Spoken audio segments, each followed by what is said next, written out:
Morning, my name's Andy Young and I'm one of the automotive lecturers down at Unitec in Auckland, New Zealand. And this is one of my basic skills videos, and this came in as a request from one of my viewers asking how to change a wheel on your car. Now obviously you need to do this if you get a puncture at the side of the road, and for some people that isn't that easy. They've never done it before, and using a jack to lift up part of the car can seem quite daunting. How on earth do you undo those really tight wheel nuts? And how are you going to put the new wheel on, the replacement wheel, and make sure that the wheel nuts are on properly and tight? Because you're going to be driving that car back down the road again. And more often than not, it's becoming culture for people to ring up and call out the emergency services, the breakdown people that they've subscribed to for the year, just to change a wheel. And they're sat there for hours on end waiting for the breakdown truck to turn up to change the wheel for them. What does complicate issues these days is that of locking wheel nuts. They are a real pain, and if you haven't got or can't find the key to undo that locking wheel nut, you're not going anywhere. It isn't going to come undone, and you won't have the tools with you to get it off without the key. There are techniques that you can use in a workshop environment to get these locking wheel nuts off without having the right key. Obviously it usually involves damaging the hell out of them and they become unusable again, but at the side of the road, pretty much impossible, to be honest. You need extra tools other than what's in the toolkit with the car, and that's a really important point. If you haven't got a jack and you haven't got a wheel brace and you haven't got the stuff that you need on board in your car, or your spare tyre's not inflated properly, or it's got a puncture, or it's bald, then you're going to be stuck at the side of the road and you're going to have to call somebody up to get your car sorted out and mobile again. So preparation's the key to it, isn't it? Check your car, make sure you've got everything that you need in case you get a puncture, because it could be in the middle of nowhere. There may not be any cell coverage. And also, familiarise yourself with where the jack and the tools are kept on your car, that you've actually got those on board. And maybe do a dummy run at home one afternoon just to make sure that you've got it sussed. Because first time at the side of a busy road, a truck's flying around, it's quite a dangerous environment, and you really want to be prepared for that to ensure your own safety as well. Okay, so we've dragged the old Ford Laser out of the paddock. Poor car, it's got a puncture. As you can see, it's listing a little bit to the driver's side. And we're going to find the tools and the tyre that's in the boot. Hopefully it's all there. And I'm going to show you how to change that wheel. Okay, here we go. Okay, so with the boot open, what have we got? Well, we've got the spare tyre down on our left, and that's retained into the wheel well with a bolt. Now that bolt should be the same size as the wheel nuts on the car, in which case we can use, that's the handle for the jack, we'll be using that a little bit later on. And then, we've got some tools. In here should be a very manky old wheel brace. Now, this little sort of screwdriver looking thing at the end, that's for flicking off any kind of wheel caps, hub caps that you've got on the car. And this end here, well, that's what we need to undo the wheel nuts. This is pretty short, by the way. Undo the wheel nuts, and it should also fit, oh yeah, there we go, it should also fit that bolt. We can undo that using what we call a wheel brace. Now, sometimes these bolts have been replaced, the original one's been lost, and somebody's put a different bolt in there that isn't the same spanner size or socket size as this, in which case, again, you've hit a bit of a stumbling block. Now, in this toolkit there are a couple of spanners, so maybe one of those would fit, who knows, it's worth a try. Or maybe the wheel's not held in which case it's really easy, isn't it?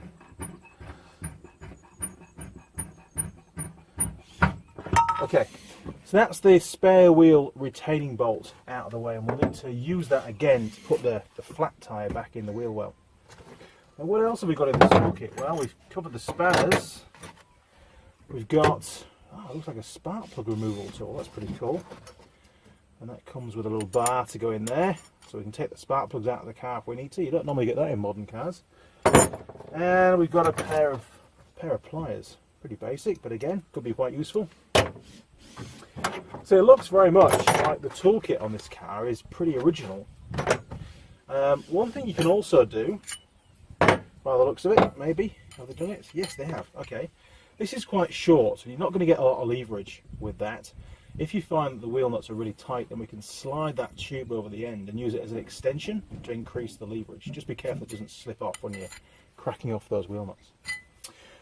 Okay, lastly we're going to need a jack, and the jack is right down here in the corner, and it's held in, oh, there's a wing nut down there, so we slacken that off. And that should allow us, in fact I think we're going to take it all the way out by the looks of it. It's pretty rusty, and wow, it's pretty tight too.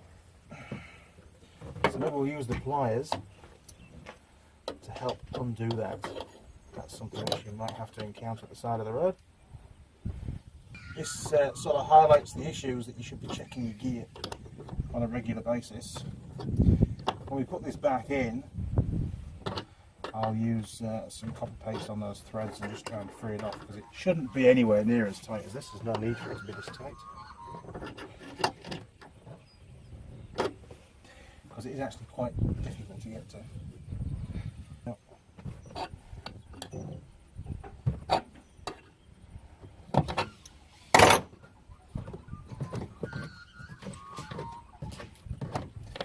Now the jack on your car might be retained in a very different way. It might be just a rubber band or something holding it in, with a strap. And you can see on there, look how rusty that bolt is. So we'll give that a clean up with a wire brush, and I'll put some copper paste on there when we reuse it. Okay, so one rusty old jack. Although it looks like it should work. And if we give it a turn, hopefully it will. There we go, look. Okay, this is called a scissor jack. It's got this big thread down here now. Again, that thread should have grease on it. This one looks pretty good actually. If yours is a bit dry, then make sure you put a bit of grease on there, and then it's all good to use. Okay, and you'll also find on the jack sometimes, quite often, some instructions on how to use it. And you'll see a close-up diagram. I'll try and take a picture of that and put it on the video for you, but you'll see it shows us that that slot should line up in two positions on the sill. And I'll show you the little telltale marks on the sill so you know exactly where these go, and it's pretty common for all cars, is that kind of information. So now from the boot of the car we're going to need the jack handle. This is going to allow us to wind the jack up and down, and then we're also going to need something to undo the wheel nuts with, which is our wheel brace, and I've brought with me that extension tube as well, just in case we need it. Now, believe it or not, the first thing we need to do before we jack up the wheel is crack off those wheel nuts, because once the wheel's up in the air, it's just going to spin round and round and we're not going to be able to undo them. And that's a common mistake when people are panicking at the side of the road. They chuck the jack under the car, jack up the car, and then try and undo the wheel nuts, and it just doesn't work. So we'll crack off the wheel nuts first. Right, I have no idea how tight these nuts are going to be, but just using the wheel brace on its own really isn't very much. Now, I can try putting the tube on, see if that's going to give me extra approach. Oh yeah, there we go. Cool. So that's one way of doing it. Another way is to use your body weight.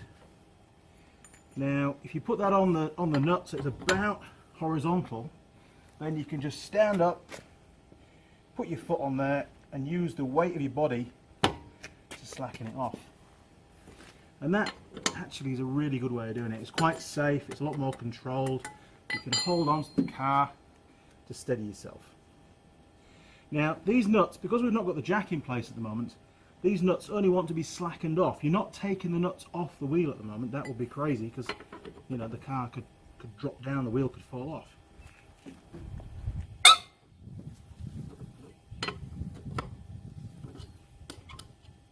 One more to go.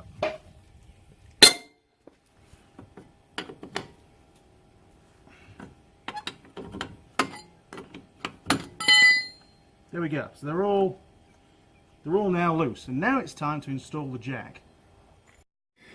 Wow, it's getting a bit green as this car needs a wash. Okay, so if you look along the sill, and this is the sill of the car, this is a really strong part of the body of the car. You'll find some little indents in the sill. There's one there, And this one's not so clear. I think it's had some repairs done, but there's another one here. I'll show you what it looks like on the rear of the car as well, so you can identify it. And here we go. We've got, again, two very clear indents. We've got one just there, look, and another one just there. And the jack, the top of the jack, should go in this point here. Okay, I'll show you on the front where that goes. Okay, so just sliding the jack in, the top of the jack is going to end up in that position there, like that. So we just wind up the jack. Should be able to do it with your fingers. Make sure it's about in the middle,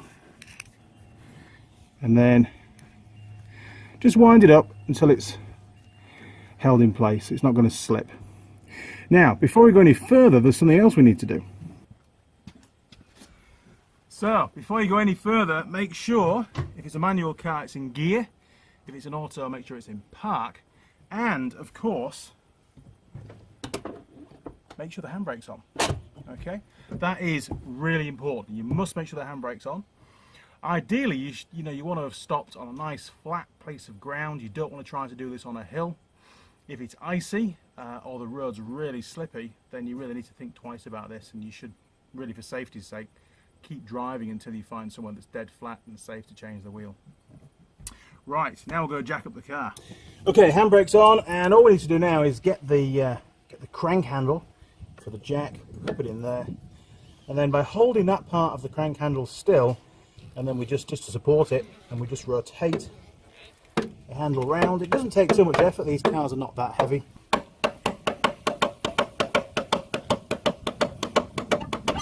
Now remember, you need to go high enough to allow the new tyre to go on and clear the ground. So don't just take it as high as this wheel free, because this tyre is flat, don't forget. So go about half an inch to an inch beyond that. And now that wheel's free, with a reasonable gap underneath, and we can finish taking off the wheel nuts. Okay, now all these are finger tight, so we don't need to use this anymore at the moment. And we just undo those wheel nuts. Now, another really common mistake is forgetting which way around the wheel nuts go. And if you look on here, you've got a tapered side and you've got a flat side. And I've known quite a few people in the past, I've seen cars go into the workshops with the wheel nuts on like that. And that's really bad. And I'll talk to you more about that later on. So do take a note of which way on the wheel nuts go as you take them off. I always place them on the ground in the orientation that they came off, and that way you can't make a mistake, because it's critical to that wheel being secure on the vehicle when you finish the job. So just hold the wheel with your other hand, because it's going to move around a lot. You want to try and stabilize that just while you're getting the last bolt off, otherwise it makes it really tight.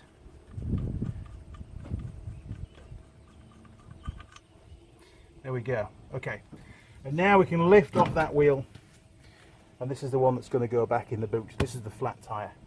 I'll go and get the new one.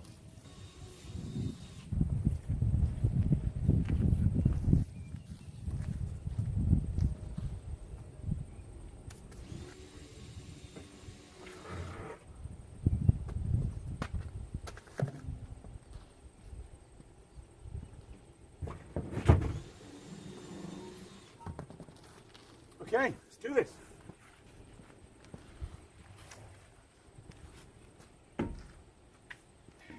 Okay, now one of the hardest parts of getting this wheel back onto the car is getting the holes onto the various studs. So take note of the positioning of the studs. We've got one pretty much at 12 o'clock. So if we align the wheel before we start with a stud right at the top, one of the holes right at the top, lift the wheel up and then offer it on. Now, if you're in a big heavy four-wheel drive, you may really struggle to lift that wheel up. And there's a problem, because you're all on your own. So what you can do, you're probably okay to hold the wheel. You can see that at the moment the stud is too high. It's about an inch too high.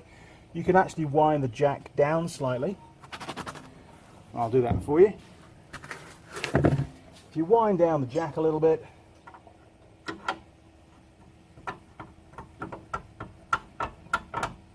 there we go, and then try with the wheel again, then you might find, oh, a bit more yet. Let's try that. You may well find, oh, see, we're almost there, look, just a fraction more. Let's try that. Rotate the wheel, and sure enough, the wheel's on. So I didn't have to lift the wheel at all there. So wheel nuts, remember it's the tapered side inwards. And again, just put those on finger tight. Take them as far down as you can.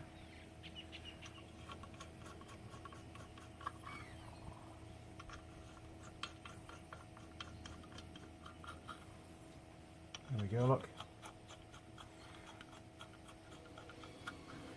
Now once the wheel's in position and the wheel nuts are on finger tight, it doesn't matter, it's not the end of the world if the car was to fall off the jack, you know, you're not going to get injured. The vulnerable period of time is whilst the vehicle's hanging there only on the jack and there's no wheel in place. Now you can also just tweak these up a little bit, as far as you can, because you want the wheel to be located before you put any weight on it. Now we can't finish tightening these nuts up until the weight of the car's there to stop the wheel from turning. But we do need these nuts to be engaged onto the tapered area of that hole. Okay, so that wheel now has got no play. It's held on with the nuts, but the nuts so far are not yet fully tight, and we need to lower the car right down, get it off the jack before we can tweak those nuts up.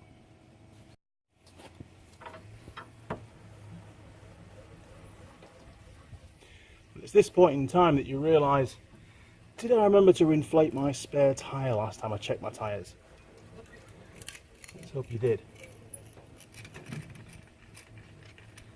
There we go, so that's the jack finished with and wound all the way down. We can pull that out of the way. So now that the wheel's down back on the ground again, we can tighten up these wheel nuts. And this is really important. Now, you can tighten them up with your hand, pushing down. With a bar as short as that, you're not going to get them up to the required torque. So again, do them all up as tight as you can with your hand. And you may have noticed that when I was tightening these, I did them in a specific order. And that order is, you always do opposites. If you start here, then you do this one next. And then you could do this one and then that one. You've always got to work across the wheel, and the reason for that, rather than going around, you must go across, and the reason for that is to ensure that the wheel is squarely fitted onto the flange, the mating surface on the back of the brake disc. If you were to tighten them up like this, there's a chance that the wheel will actually be a bit wobbly on there, and you'd feel that through your steering.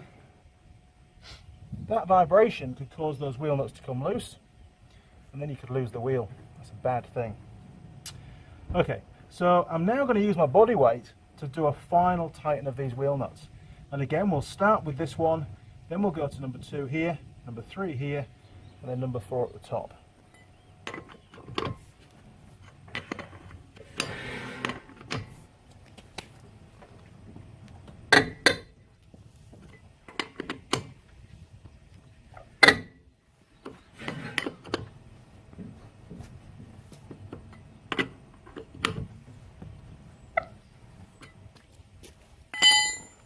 And there you go, that's all 4 wheel nuts good and tight. Now the thing we haven't done with these wheel nuts is we've not torqued them to the correct setting. They could be over tight, they could be a little bit under tight. We just don't know. All you've got to tighten them is this wheel brace. So really, the next thing you should do, ideally, is make your way to a local garage, get them to fix your puncher on your original tyre or replace that tyre, and get them to put that tyre back on this front corner. And when they do that, they're then going to be checking these wheel nuts when they put them back on again with a torque wrench. And then you know that everything's good back on your car again, because until that point you should really keep checking that these wheel nuts are staying tight, because you may not have done them up tight enough. Now, you remember I mentioned to you about the wheel nuts, and on these wheel nuts they have a taper on one side and either a flat on the other, or it's sealed with a dome. Some wheel nuts are a capped nut. That cone is responsible for aligning the wheel correctly on the axle on some cars. On that car outside, the one we've just done, the wheel is what's called hub mounted. But on a lot of four-wheel drives, with the bigger wheels and trucks, that cone, in conjunction with all the other cones on the wheel nuts, are what centralise the wheel on the axle. Now, if you were to fit the nut the wrong way around, what happens is there's insufficient friction between the nut and the rim to prevent it coming undone. When it's a cone, it acts a bit like a wedge. So as you tighten it up, it wedges itself into the cone that's pressed into the rim or machined into the rim, and that builds friction. It acts a bit like a door wedge. If you put the nut on the wrong way around, then there's no wedge effect, and the nut will come loose over time. And because the diameter of the stud is smaller than the hole in the rim, the wheel will start to chatter on those studs. So if you're driving your vehicle down the road and you feel a bit of a chattering through the steering or at the back of the car, you need to stop straight away, because that's an indication that your wheel nuts have come loose again. And double check you've put them on with the cone facing the rim and the flat side to the outside. That's really important. And I wanted to mention that because I've seen lots of cars come into the workshops over the years where the customers fitted the wheel nut the wrong way around, and it's destroyed the rim, it's damaged the studs, and they were lucky to have got there at all, to be honest. So make sure you get them the right way around. Very important. Okay.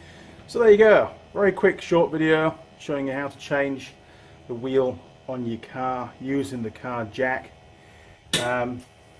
Like I said before, it is important that you check that these things are in your car, because there's heaps of cars out there that don't have these anymore. They've got lost or used for other projects around the house or in the garage and never really put back. Make sure you've got the brace, the jacking brace, the one that clips into that jack, because without that you're going to really struggle. Sure, you could probably get away with using a spanner or the pliers or that little bar that goes with the spark plug removing box spanner, but you're going to be there for ages. So it makes it really hard for you. And also make sure you've got the right size wheel brace. Now, I say right size, obviously that car came with the right wheel brace when it was born to match the wheel nuts that were on the car at the time. But over the years, people fit mag wheels, they fit different size wheel nuts, they fit nice colourful shiny wheel nuts and things, and often those wheel nuts have a different size socket. They're a different size nut in millimetres to the one that's on the wheel brace. So again, this wouldn't fit. And then if you've got locking wheel nuts, if you've got really flash wheels on your car and you don't want them getting stolen, you put these locking wheel nuts on. If you've lost or mislaid or can't remember where you put that locking wheel nut key, then again, you're not going to be able to get that wheel taken off at the side of the road. All these obstacles are going to cause you problems. That causes stress, and you just get flustered at the side of the road, you get demotivated, and it costs you a fortune to call out a towie to do the job for you. So it's all about preparation. Check your car, make sure you've got everything on board, and when you're checking your tyre pressures, don't forget to include the spare tyre in that, because it's the spare tyre, believe it or not, that's the most important tyre on your car. That's the one that all four tyres are relying on to get them out of trouble. That's the way I think about it. So there you go. I hope you found that video helpful. If you've got any questions or comments, then please leave them in the section below marked comments, and I'll get back to you as soon as I can. If you found the video helpful, then please do subscribe to the channel. Everyone helps, believe me. My name's Andy Young. I'm one of the automotive lecturers down at Unitech in Auckland, New Zealand. Thanks for watching. Cheers. Over and out.